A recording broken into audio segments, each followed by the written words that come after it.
Bien, pues yo soy Alfredo Bonet. Muy buenas tardes a todos. Yo soy secretario general del Círculo de Empresarios y me corresponde moderar esta primera sesión.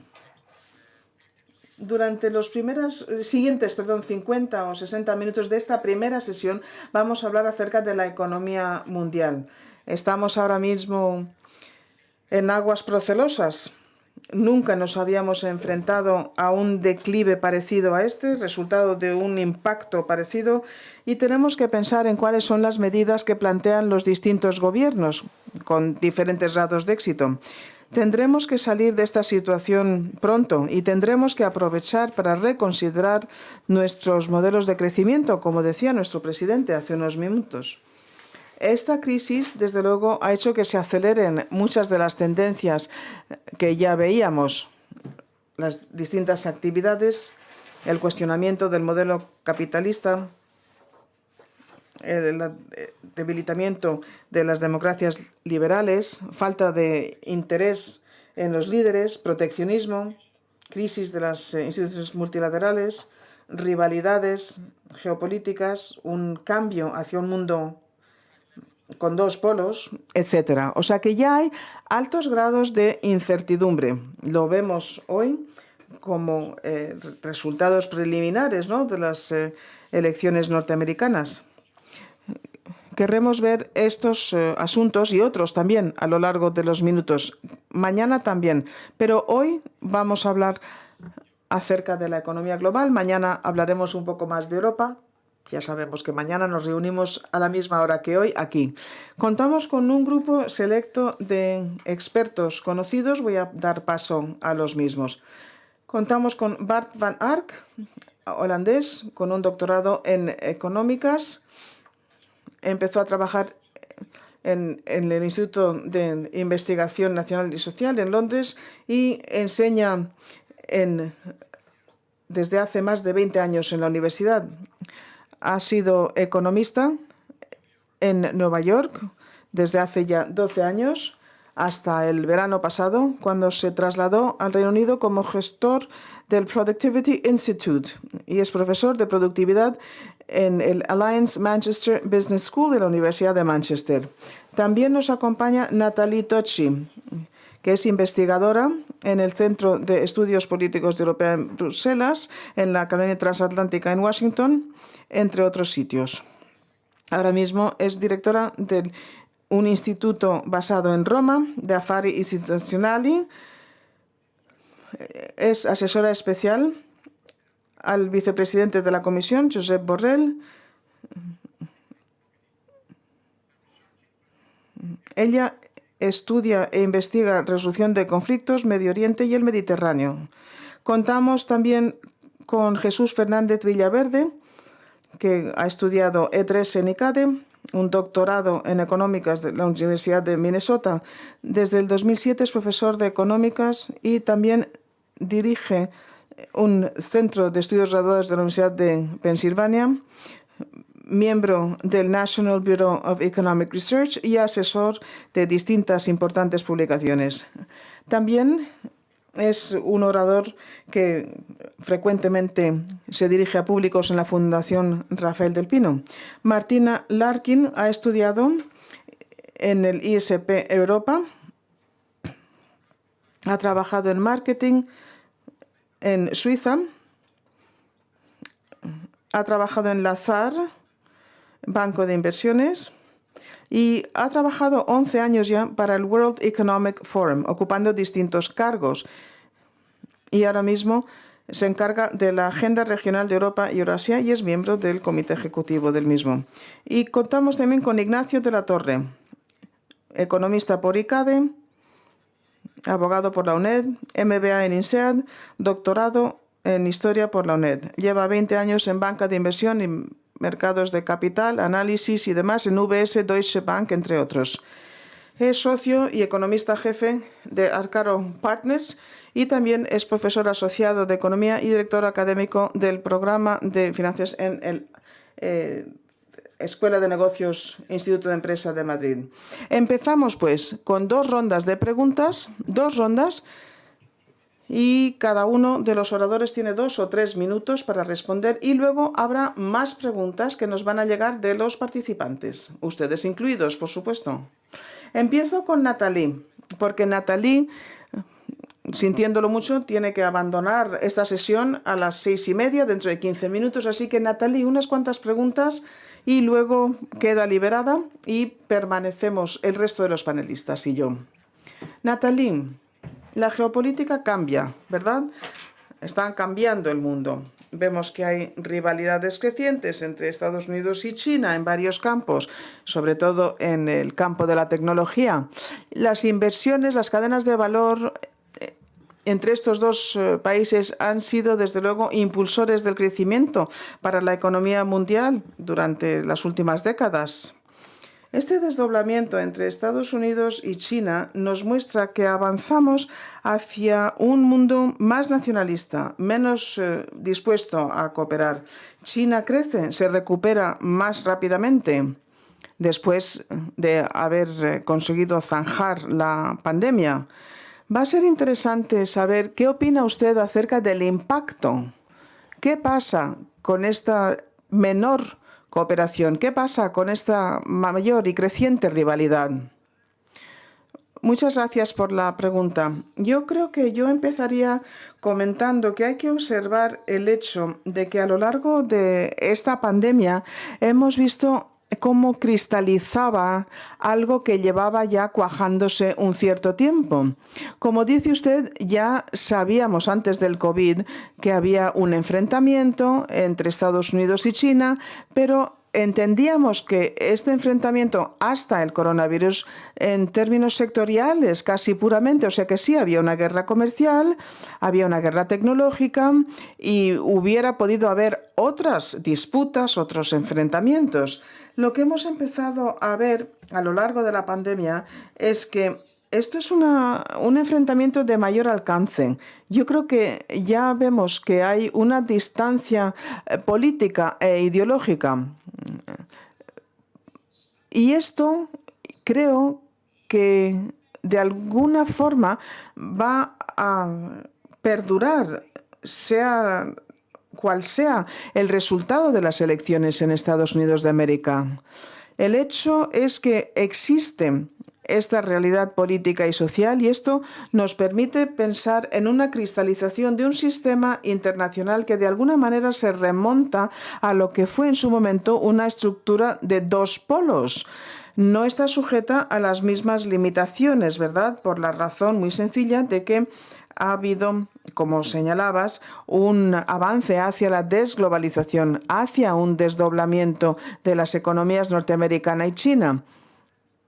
Veremos interdependencias, veremos mayores interdependencias incluso de las que había entre Estados Unidos y la URSS en tiempos de la Guerra Fría. Así que es importante recordar que se da este enfrentamiento con estas luces y sombras políticas y sin duda esto va a impactar sobre la economía del mundo. Lo digo, pero vuelvo al punto de qué sucederá en Estados Unidos. Yo creo que esto va a perdurar, sea quien gane las elecciones. Eso lo sabremos dentro de horas o dentro de días, pero podríamos imaginarnos que en tanto en cuanto en un escenario de Trump, una especie como de Trump 2, pues seguirá habiendo la misma animadversión que hemos visto a lo largo de los últimos 4 años, pero también veremos un instinto, el instinto trumpiano para empezar a llegar a acuerdos con líderes autoritarios. Normalmente esto no acaba de funcionar, pero parece que esa es su intención. Así que creo que si acabamos con Biden, a los europeos, pues yo creo que no es secreto que es como nos gustaría que acabaran las cosas con Biden en la Casa Blanca, pues este enfrentamiento quizás sea de mayor alcance, más agudizado, precisamente porque también es un enfrentamiento político e ideológico. Una administración Biden se plantearía los derechos humanos, el estatus de Taiwán, el estatus de Hong Kong. Es algo importante, de forma distinta de cómo se plantearía en una administración Trump. Así que, sea lo que sea, vemos este enfrentamiento y tenemos que pensar cómo hacer que encaje con otras tendencias, aparte del enfrentamiento entre China y Estados Unidos. Por supuesto, habría que pensar en la desglobalización y tendríamos que pensar en un debate como consecuencia de la pandemia. Y aquí, claro, me adentro en territorio de economistas que van a saber plantear estos asuntos mucho más claramente. Muchas gracias, Natalie. Antes de que se vaya, yo quisiera preguntarle, porque aunque mañana vamos a hablar acerca de la Unión Europea, vamos a hablar de Europa, pero yo creo que tengo que formular una pregunta porque usted es experta en estas acciones externas. Yo creo que en este escenario que describe usted, esta rivalidad que se da entre Estados Unidos y China, nosotros estamos un poquito en mitad de ese sándwich, ¿no? Europa está a mitad. Querríamos ver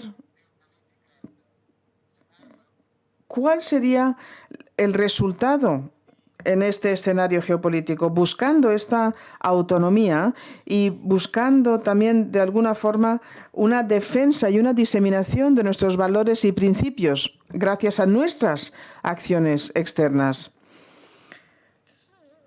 Algunos de estos principios y valores que nosotros intentamos exportar a veces los ponen en tela de juicio algunos de nuestros Estados miembros. ¿Cree usted que la Unión Europea va a conseguir exportar estos valores al resto del mundo o pecamos de ingenuos? Mi respuesta sería que yo creo que podríamos decir que no sabemos si el vaso está a mitad lleno o a mitad vacío.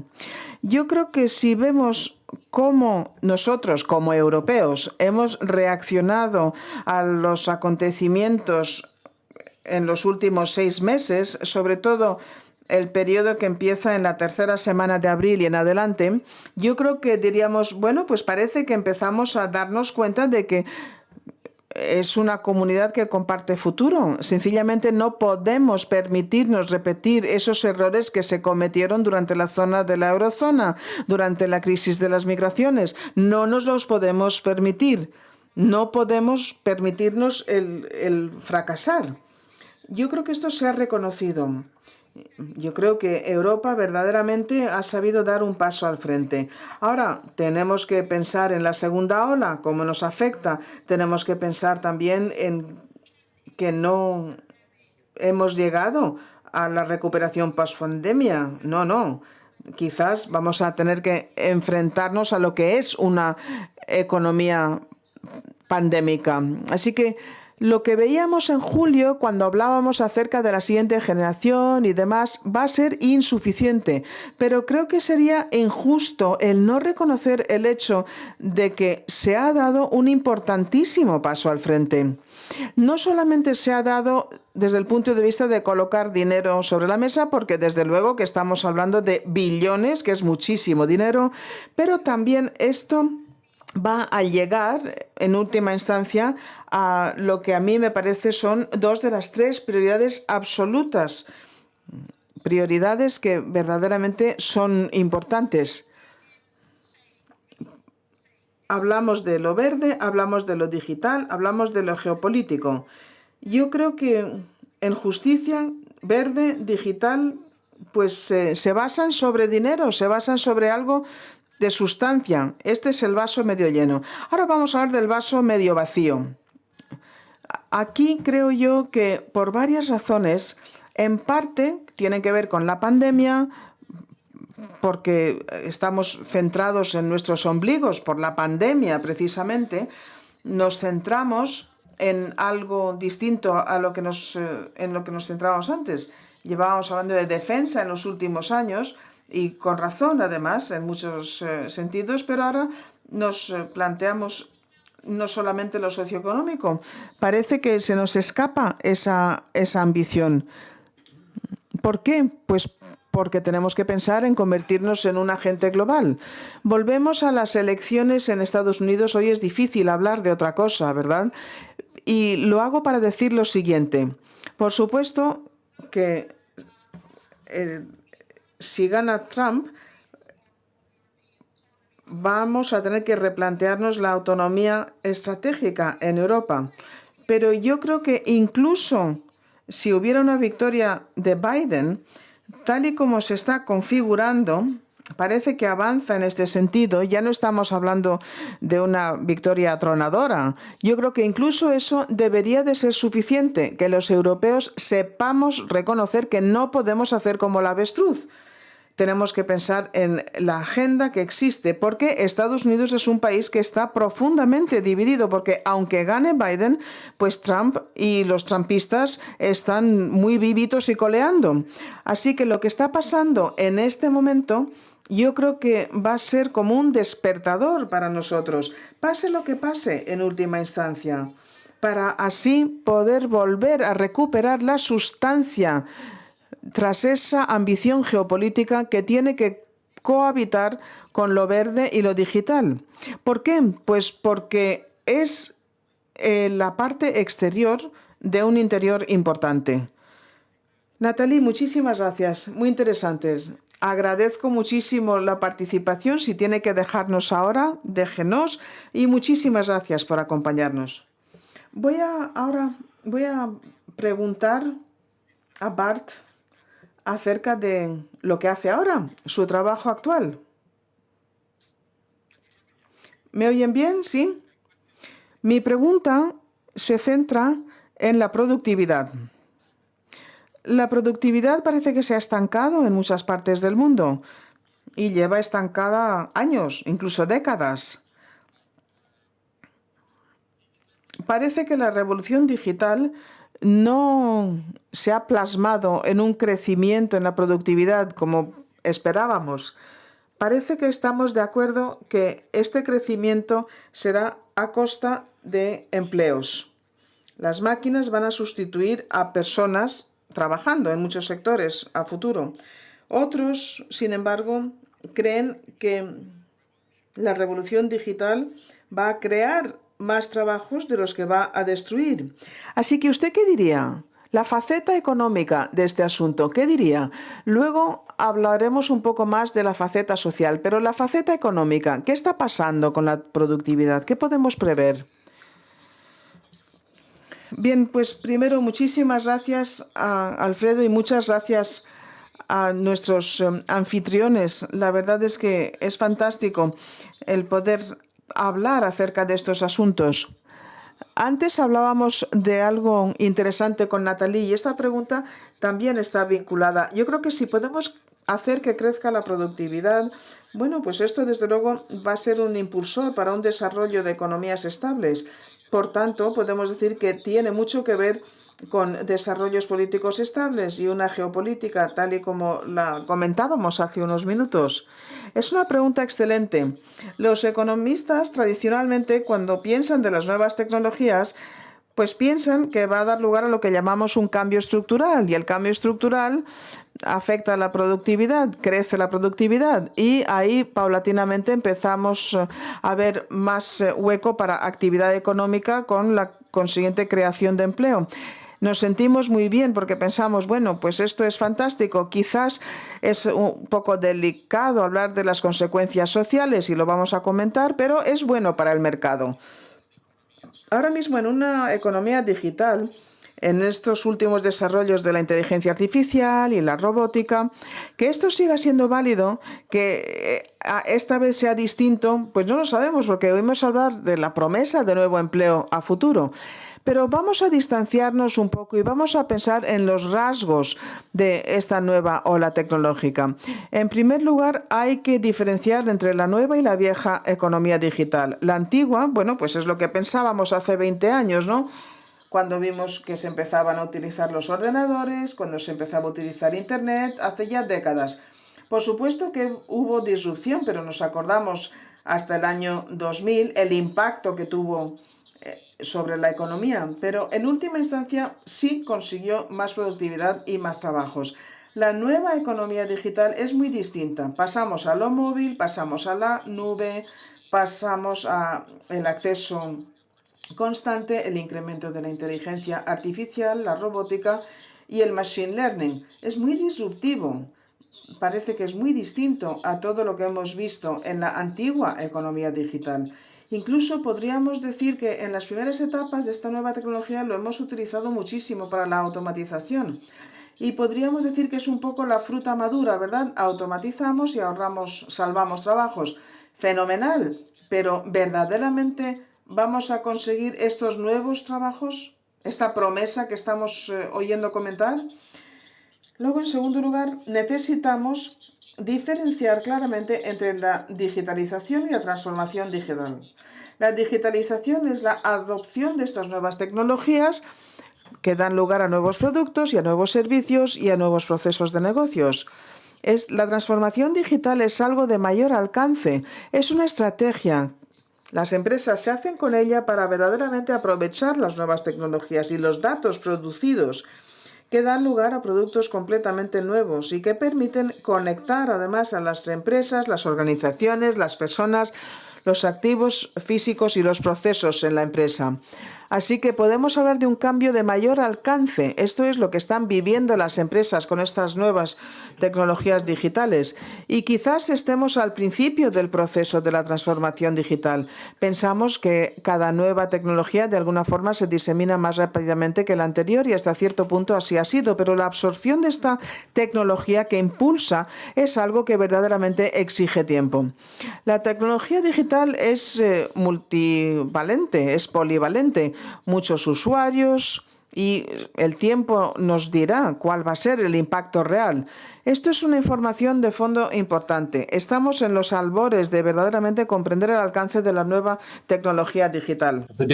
Si pasamos a la siguiente fase de la tecnología digital, donde sí se van a crear empleos en la forma tradicional de pensar, y ahora es la fase donde habrá creación de trabajo. Bueno, hubo un argumento de un documento muy interesante que se publicó el año pasado que decía que hasta ahora la inteligencia artificial que teníamos no era la apropiada, se centraba en la automatización y no habíamos llegado al punto donde vemos que puedan crear nuevos trabajos productivos.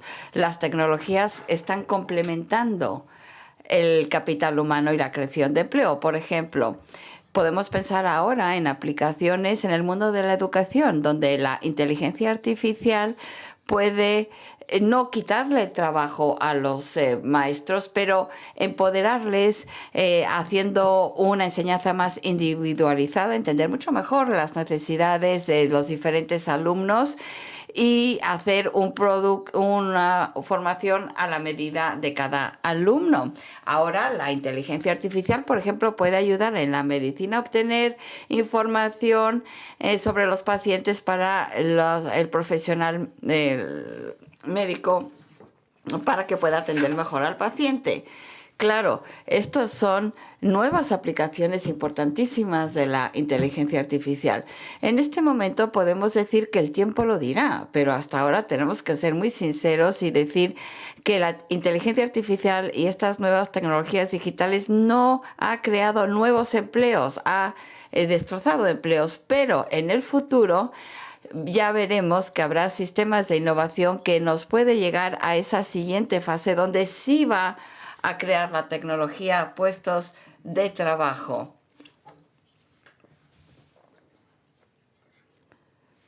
Sí, muy interesante. Además, nos anima mucho esta respuesta a mi pregunta. Voy a seguir cambiando de temas, ¿de acuerdo?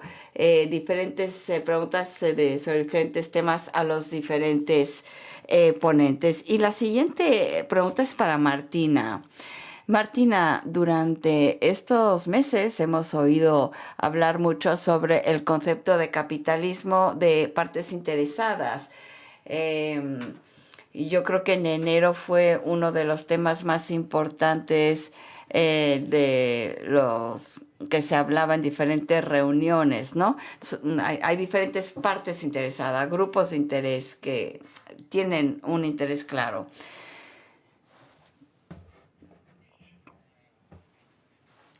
Y entonces parece ser que nos acercamos a ese tipo de capitalismo. Y claro, cuando se estaba empezando a hablar de esto, como digo, a principios de año, pues de repente llegó la pandemia y ya cambió el enfoque, ¿no? Y ya nos centrábamos más bien en sobrevivir.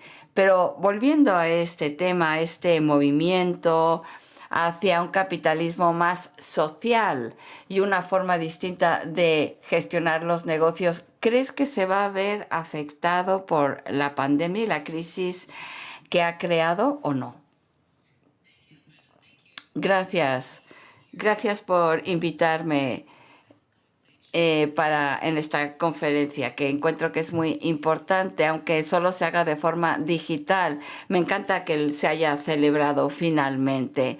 Bien, capitalismo de partes de interés. Sí, efectivamente, los sistemas actuales nos han fallado a la hora de enfrentarnos a la crisis de la pandemia, la crisis climática y muchas otras crisis. Y ha habido mucha crítica contra el capitalismo que crea divisiones y que solo tiene un propósito, y es el de crear un retorno financiero. Y lo que hemos visto es que esta actual crisis subraya la necesidad de pensar y vivir de forma distinta. Porque tenemos que tener en cuenta el impacto que tienen las empresas en la sociedad, que hasta ahora no se ha tomado en cuenta, y que el éxito es el éxito no solamente en términos de retorno, sino en las vidas de empleados, clientes, etcétera.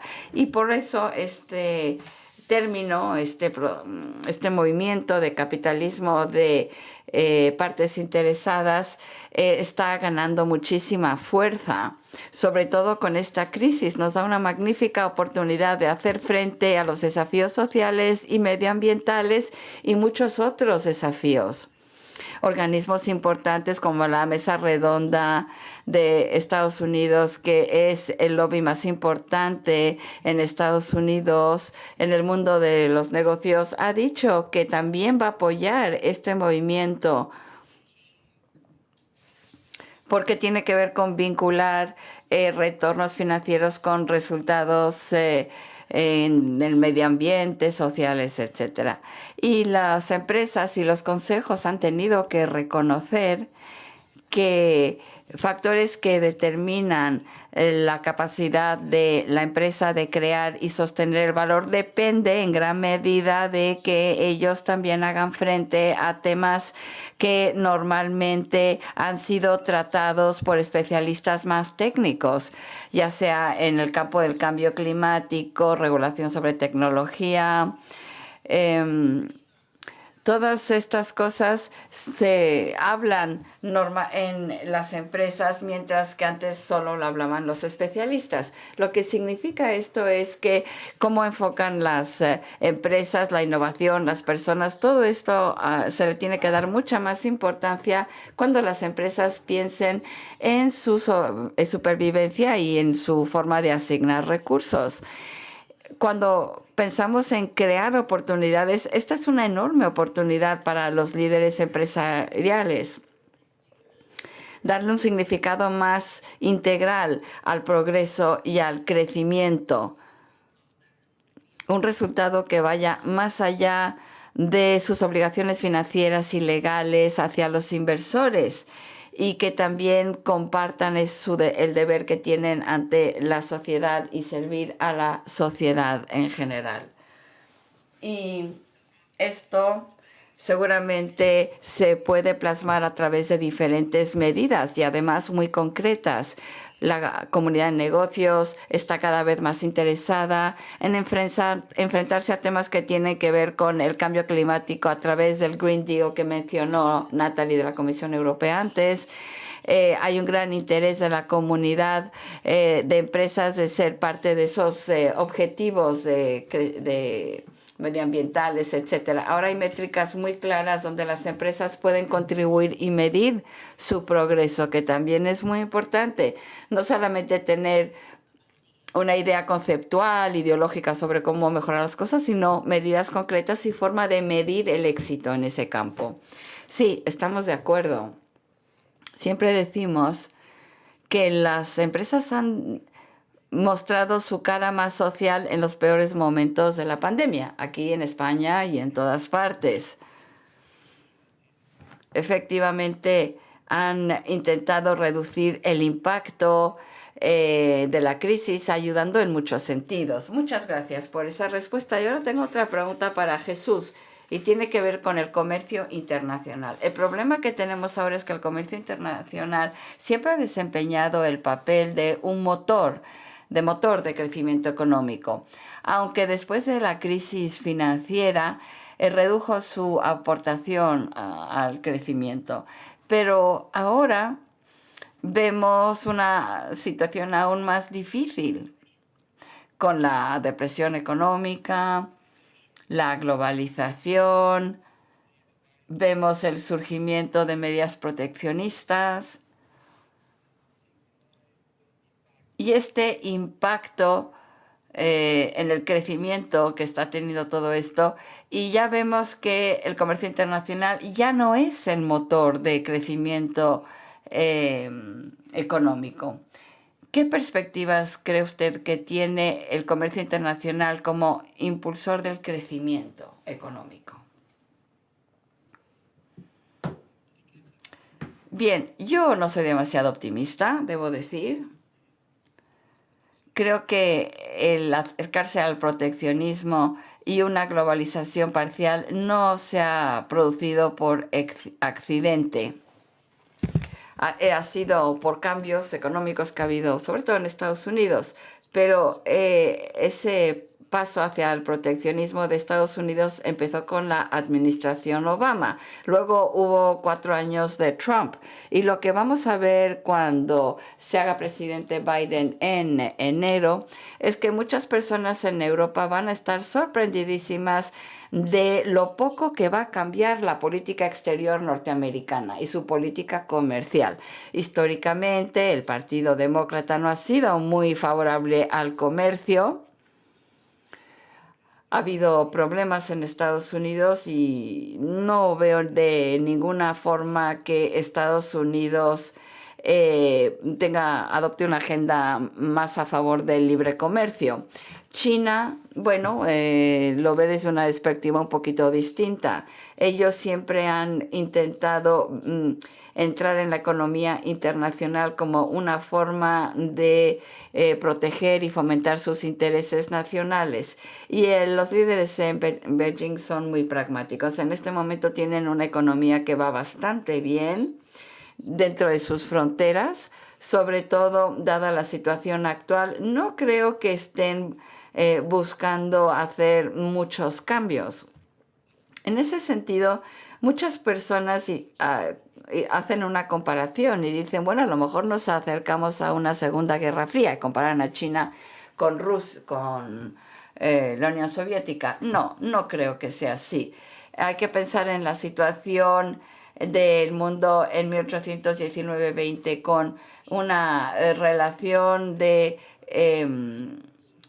con una competencia por la supremacía en Europa de Estados Unidos y Alemania. Claro, Alemania, bueno, en este caso, ahora pensemos en Francia, que se va a quedar un poco fuera porque va a ser un tema hasta qué punto estos dos grandes países van a ser capaces de manejar esa situación, Estados Unidos y China. Yo creo que cada vez que vuelvo a Europa veo un enorme malentendido de cómo ha cambiado Estados Unidos. Estados Unidos ha cambiado de forma dramática en los últimos 20 años. Ha cambiado, por ejemplo, en la composición étnica. Antes las élites en Estados Unidos eran personas blancas, descendientes de europeos, nacidos en la costa este. Y si ahora le preguntas a alguien como a Harris o muchos otros líderes de la nueva generación, no tienen mucho vínculo cultural o emotivo con Europa. Piensan en una forma muy distinta que hace una generación. Y por eso no veo un escenario donde el comercio internacional vuelva a ser una fuerza dinámica importante en la economía mundial. Gracias, Jesús. Voy a seguir con este tema con Ignacio. Todos buscamos, que haya más crecimiento económico mundial este año, pero claro, el PIB se está viendo afectado en todo el mundo con la excepción de China. Y sé que el Instituto de Investigación, el CANO, en el que trabajas, me gustaría, sé que están estudiando estas cuestiones y cómo ven ustedes las perspectivas de crecimiento económico en el mundo. Bien, sí, el PIB creo que va a subir 5 puntos el año que viene, con lo cual le va a llevar al mundo un año recuperar la producción perdida.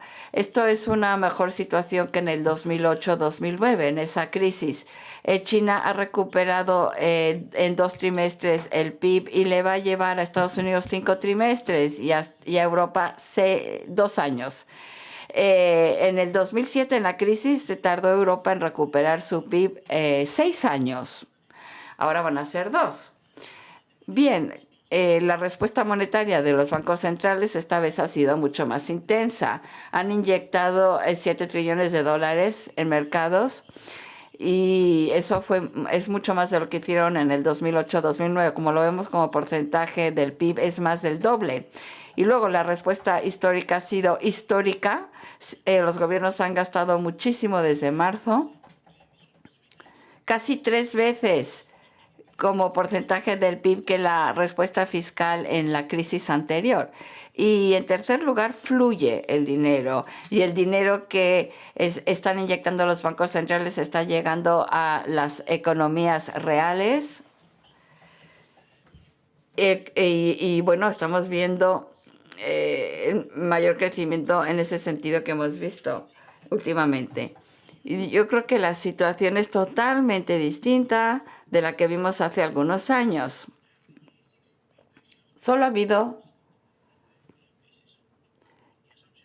Podemos suponer que si divides las personas muertas por la tasa de mortalidad, podemos ver cuántas personas han pasado por el COVID. Es el 16% en Estados Unidos, 17-18% en España. Y si vemos ciudades grandes como Nueva York es 43%, Madrid 40%. Casi estamos llegando a inmunidad comunitaria. Y una vez que tengamos las primeras vacunas en enero, febrero, otros 15 o 20 personas se van a inmunizar antes del verano. Así que las grandes ciudades van a salir del COVID y van a dejarlo detrás. Y el resto de las regiones seguramente la segunda mitad. Eso en la primera mitad para las grandes ciudades. Con lo cual, desde el punto de vista económico, creo que el 2021 va a ser un buen año. Gracias por esas buenas noticias. Nos encanta oírle decir eso, Ignacio. Quisiera volver a Bart. Bart, 2 preguntas. La primera es, ¿estás de acuerdo con lo que ha dicho Ignacio, con lo que acaba de decir sobre lo rápidamente que nos vamos a recuperar? Y en segundo lugar, y volviendo a tu respuesta anterior, por supuesto que ahora está trabajando en un instituto de productividad y está usted estudiando la productividad como es natural. Sabemos que la cooperación privada-pública es una de las cuestiones más importantes en este sentido. Creo que su institución es público-privada, ¿verdad? Y nos interesa saber, como ya le planteé antes, estamos acercándonos a un modelo más tecnológico, donde nos va a llevar tiempo crear trabajos. Y como dijo usted, la inteligencia artificial se ha centrado en la automatización, pero no ha ayudado a los trabajadores a trabajar mejor. ¿Cree usted que desde el punto de vista social podremos controlar el impacto social de esta destrucción de empleos hasta que la tecnología empiece a crear puestos de trabajo? En primer lugar, espero que Ignacio tenga razón. Yo estoy encantado que no tenga que predecir qué va a pasar con la economía, porque es una tarea muy dura ahora mismo. Yo creo que el escenario que describe Ignacio es optimista y positivo. En los próximos 2 meses muchas cosas tienen que pasar. Tenemos que crear una inmunidad comunitaria, tiene que salir la vacuna, que estará seguramente disponible para una parte de la población. Podría haber algunos problemas en el camino y, claro, dependiendo de la resiliencia de la economía de recuperarse, muchas secciones de la economía se han visto muy afectadas y luego, claro, se ha visto una recuperación después de la primera ola, pero después de la segunda muchas quizás no puedan recuperarse. Una vez que empiece la recuperación, ¿cuánto van a tardar las personas en recuperarse? Bueno, sí, habrá recuperación en el 2021. Podría ser en la primera mitad o en la segunda. Esto está abierto al debate. Pero ha sido una recesión muy singular. Ha sido profunda y hemos salido de ella muy rápidamente, pero todavía no sabemos cuáles van a ser los daños a largo plazo de esta crisis. ¿Qué me lleva a tu segunda pregunta? Porque podríamos decir que se han causado muchos daños, pero que también ahora existe la oportunidad de aprovechar esta situación para crecer rápidamente a través de más tecnología y más crecimiento de la productividad, o que las empresas se centren más en el largo plazo y piensen no solamente en los accionistas, sino en otros grupos de interés.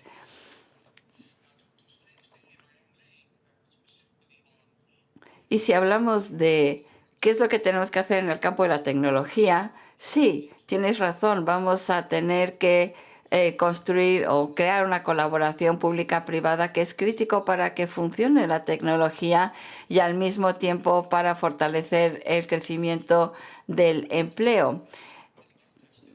Pues, ¿cómo hay que hacerlo? Bueno, creando sistemas de innovaciones nacionales o regionales donde las empresas, decisores políticos y el sector de la educación, que es muy importante en este sentido, empiecen a trabajar juntos. Eso es difícil de conseguir porque tiene que ser a nivel muy granular. No se puede hacer de arriba hacia abajo y decirle a las regiones y a las comunidades locales qué es lo que tienen que hacer. No, estos sistemas de innovación crecen de arriba hacia abajo y hemos tenido muchos ejemplos de éxito. En todas partes. Es muy interesante que usted está en España, yo en el Reino Unido. Y hay 2 países que han luchado sobre cómo desarrollar esta relación entre el gobierno y dejar que los gobiernos regionales y locales desarrollen estos sistemas de innovación. Hay mucha economía política que tiene que ver con esto. Así que no es fácil hacerlo bien a la primera. Creo que esta crisis nos brinda esta oportunidad, porque algunos de los desarrollos a corto plazo que ha descrito Ignacio pueden ayudarnos a salir de la crisis antes, pero a la larga hay unos desafíos porque tenemos que asegurarnos de que la educación, la política y el mundo empresarial sepan trabajar juntos en la innovación. Bien, muchas gracias, Bart. La siguiente pregunta es para Martina y tiene que ver con la cooperación global, porque hemos oído, las perspectivas son buenas, según Ignacio, pero el nivel de cooperación internacional que vemos hoy en día no es lo mejor que hayamos visto. El multilateralismo está en crisis. También la confianza de los ciudadanos en las instituciones multilaterales ya no es tan fuerte como lo era antes. Y cuando hablamos de desafíos globales, hay que hacer frente a ellos de forma internacional y no a nivel nacional. Parece que algunas veces hemos llegado al límite del unilateralismo. Necesitamos actuar a nivel global en muchas instancias para recuperarnos más rápidamente y para ser más eficientes en nuestras políticas para salir de la crisis. ¿No crees? Es importante considerar dónde estamos con el multilateralismo. Cuando vemos las medidas habituales que se utilizan para estimar los poderes mundiales, que son el tamaño de la economía, del poder militar y de la población, economía, poder militar. Bueno, pues ahora hay que ver otras cosas además de eso. Y tenemos, si hablamos de superpoderes, a Estados Unidos y a China, van a dominar el mundo.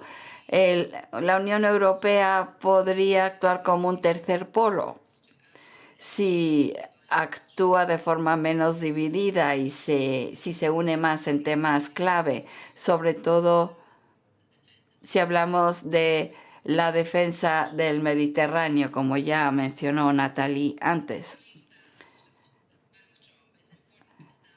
Y eso es importante, porque esto va a tener un impacto en cómo nos planteamos el multilateralismo y los organismos multilaterales, porque no van a ser tan efectivos en este tipo de escenario, sobre todo si no tiene que apoyar a los grandes jugadores. Y este es mi primer comentario, y es que tenemos que ser realistas, que esto solo va a funcionar si las grandes potencias se alinean y permiten que esto suceda en el futuro. Y gran parte de la crisis está relacionado con el hecho de que las dos potencias no han querido unirse a este esfuerzo, y Estados Unidos, de hecho, se ha retirado de muchos de sus compromisos multilaterales. La segunda cosa que es importante es que el multilateralismo viene en diferentes formas. Y está devolucionando. Es importante también pensar en cómo puede tomar diferentes formas que son distintas a lo que había en el pasado. Hemos visto grandes cambios estructurales en la economía mundial y también en las fuerzas de seguridad. Y esto, claro, está basado en desarrollos tecnológicos y el crecimiento de China. Pero esto también afecta la forma en que va a funcionar el multilateralismo. Y con todo lo que ha cambiado y está cambiando, muchos ciudadanos europeos pues son más escépticos, y los países de tamaño mediano pues como Turquía son asertivos, y esto nos deja con Estados Unidos y la pregunta de qué va a hacer Estados Unidos en el futuro. Evidentemente esto depende muchísimo del resultado de las elecciones, pero si Biden gana las elecciones, es el último de los yetis. No podemos pensar que va a resolverlo todo, pero Estados Unidos ha seguido un camino, sobre todo en su planteamiento hacia China, y que es muy escéptico y seguirá siendo escéptico sobre China. A lo mejor apoya más estructuras existentes como la Organización Mundial del Trabajo y otros organismos, pero todo esto se tiene que ver, habrá que verlo. Desde luego va a ser distinto, nunca volverá al pasado. Y luego preguntas qué se puede hacer. Y dado que muchos de los problemas tienen que ser resueltos por un grupo de personas y que no se puede, países y que no se puede hacer a nivel nacional, pues claramente tenemos que aceptar los cambios, ver las oportunidades y plantearlo de forma distinta. Por ejemplo, el surgimiento de cooperación geográfica o sectorial. Esto se puede conseguir y se ha conseguido y es uno de los aspectos que ha sido muy positivo. Claro que las instituciones tienen un papel muy importante que desempeñar. Muchas personas se sienten distanciados de sus comunidades y las instituciones multilaterales se tienen que centrar mucho más en combinar temas sociales y resultados económicos también. Y sobre todo, hay una batalla ideológica que tiene que ser luchada y ganada. Pero sabemos que existe la necesidad de colaborar. Y es crucial un sistema de gobernanza ética. La influencia de Estados Unidos va a ser crítica para todo el mundo y para el sistema multilateral en sí, y tenemos que asegurarnos de que participe firmemente Estados Unidos, que desempeñe un papel de líder, y la voz europea también es muy importante en muchos aspectos. Gracias, Martina. Esperemos que asuma ese papel de liderazgo de Estados Unidos que ha perdido hace algún tiempo. Me gustaría cambiar ahora porque tenemos preguntas sobre España. Y entonces va a contestar Jesús. Jesús, estás publicando una serie de artículos muy interesantes en la prensa española y propones la necesidad de implantar reformas estructurales que muy necesitadas. ¿Podrías darnos un resumen muy breve de tu propuesta? Sí. Empiezo observando que España no ha obtenido buenos resultados en el contexto europeo en los últimos años y esto está colocando al país en una situación crítica. Después de haber participado en debate político durante muchos años, llego a la conclusión de que el principal problema es la baja capacidad del Estado. Una sencilla anécdota que hasta cierto punto es un perfecto resumen de lo que está pasando. Es la incapacidad del Estado español de tener un conjunto de datos creíble y coherente sobre COVID. Existe el consenso de que España tiene los peores datos sobre COVID de cualquier economía comparable. Es incoherente, las cifras no son fiables, cambia constantemente, no se pueden interpretar bien. Esto ha sido criticado por muchas personas distintas. Hasta se ha publicado una carta en el Lancet, firmado por cientos de científicos, y el gobierno español y los diferentes gobiernos regionales no les parece importar demasiado. Y este es un perfecto resumen de un sistema de gobierno público que ha perdido su contacto con la realidad, que se ha vaciado de capital humano, y una élite política que es incapaz de dirigir el gobierno. Y lo que yo propongo son una serie de reformas, por ejemplo, en cómo elegimos y promocionamos a los funcionarios, cómo gestionamos la administración. El sábado se va a publicar un artículo sobre cómo atajar la reforma electoral para que tengamos un sistema electoral que refleje mejor las prioridades del país. Porque, bueno, tenemos que aumentar la productividad, tenemos que descarbonizar la economía. Si no podemos construir una capacidad estatal, estas reformas nunca van a funcionar. hasta que no tengamos el marco apropiado, las cosas no van a funcionar. Gracias, muchísimas gracias, Jesús. Pasamos a Ignacio. Bueno, ya sabemos que España, la economía española, es de las que más ha sufrido en Europa y en el mundo, ¿verdad? Ha sufrido muchísimo por la crisis sanitaria, por las medidas implementadas para luchar contra el virus, por la composición de nuestro PIB. El turismo y sectores relacionados con el turismo explican por qué hemos sufrido más que otros. Nuestro PIB va a caer, y mucho, un 13% posiblemente este año, pero hay distintas opiniones en relación con la velocidad a la que vayamos a poder recuperarnos. Yo sé que la institución de usted predice que va a haber una senda de recuperación que a veces no es la misma que plantean otros. Y esto es por los informes detallados de la parte médica, de la parte pandémica de la crisis. En fin, ¿qué podría decirnos? ¿Qué podría decirnos cuando habla acerca de la recuperación? Mi respuesta es que España ha perdido 20 puntos del PIB hasta junio. Es parecido a lo que pasó a principios de la guerra civil, para contextualizar. En mayo, muchas instituciones internacionales preveían que España iba a perder 5 puntos de PIB durante el año entero, pensando que habría una ola solamente.